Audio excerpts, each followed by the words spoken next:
हमारे साथ जुड़ गए हैं, एडवोकेट जुड़ रहे हैं जुल्फिकार मेमन सर। आपका स्वागत है मेरा नाउ से बातचीत करने के लिए। सबसे पहला सवाल मैं आपसे यही दागना चाहूंगी कि अभिषेक मनु सिंघवी ने सुप्रीम कोर्ट में याचिका तो दाखिल कर दी, कोर्ट भी अर्जेंट सुनवाई के लिए तैयार भी हो चुका है।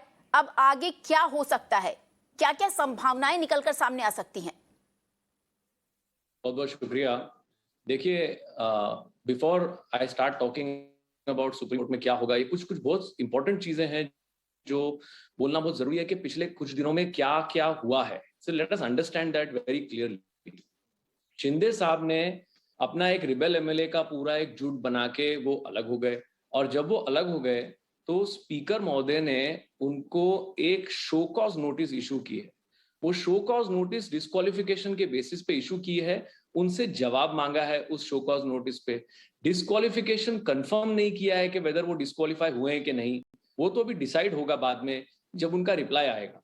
लेकिन वो रिप्लाई देने के बजाय शिंदे कैंप ने उन्होंने एक याचिका मूव की सुप्रीम कोर्ट में, और ऑनरेबल सुप्रीम कोर्ट ने उसको इंडल्ज करके उनके रिप्लाई को सिर्फ खाली थोड़ा सा वक्त देके बोल दिया है कि ये रिप्लाई को आप 12 जुलाई तक दीजिएगा। लेकिन अभी तक भी मुद्दा ये है कि वो डिस्क्वालीफाई होंगे कि नहीं होंगे, ये अभी तक का कंफर्मेशन नहीं है। कि वो तो उनका रिप्लाई आएगा, फिर उसके बाद में स्पीकर महोदय डिसाइड करेंगे कि वो डिस्क्वालीफाई करना है कि नहीं करना है। लेकिन मुद्दे की बात यह है कि हमें सब में समझना जरूरी है कि स्पीकर ने ये शो कॉज नोटिस पहले फर्स्ट फेज में ये इशू क्यों किया।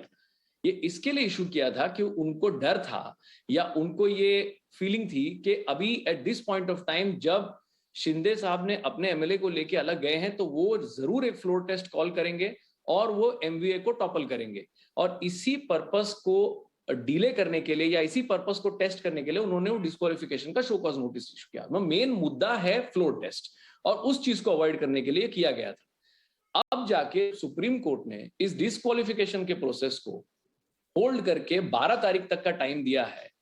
उसके बीच में अगर अब ये फ्लोर टेस्ट हो जाता है समझो कल 11 बजे, तो ना वो पूरा पिटिशन में कोई सेंस रहेगा, ना उस पिटिशन की कोई मीनिंग रहेगी, और वो पिटिशन पूरा इन्फ्रक्शस हो जाएगा। इसके लिए मेरे हिसाब से डॉक्टर सिंघवी का ये सुबह मेंशन करना सुप्रीम कोर्ट में कि ये फ्लोर टेस्ट होना नहीं चाहिए, बिकॉज आपके माध्यम से ये भी मुझे समझ में आया है कि 27 तारीख को जब हियरिंग हुई थी तो उस हियरिंग के अंदर डॉक्टर सिंघवी ने इस पॉइंट को उठाया था, जब सुप्रीम कोर्ट ने वेरी कैटेगोरिकली उनको बोला था कि अभी तो ऐसे लग नहीं रहा है कि कोई फ्लोर टेस्ट हो रहा है, और अजम्पशन के बेसिस पे हम जा नहीं सकते, तो जब कभी भी ये होगा तब देखा जाएगा। तो अब वो मौका आ चुका है। डॉक्टर सिंघवी ने बराबर तरीके से इंस्ट्रक्शन लेके उसको मूव किया है, ये मेंशन किया है, और आज शाम को 5 बजे देखा जाएगा कि क्या होगा। मैं या आप या हम लोग कोई पोजीशन में नहीं है कि सुप्रीम कोर्ट क्या करेगा, वो तो सुप्रीम कोर्ट ही डिसाइड करेगा। I don't think we should comment on it, but it will be very interesting to watch कि which way the supreme court will go. जी, जुल्फिकार जी, आपसे ये भी जानना चाहेंगे कि इससे पहले भी कई और प्रदेश रहे हैं जब ऐसे अगर बोले ऐसी जो दुविधा आई है वो सुप्रीम कोर्ट तक पहुंची है। चाहे कर्नाटक की बात कर लें, उत्तर प्रदेश की बात कर लें, तो ऐसे तमाम मामले जो अगर पिछला इतिहास उठाकर देखें तो शायद वो फ्लोर टेस्ट के हक में ही गया है। क्या लगता है आपको?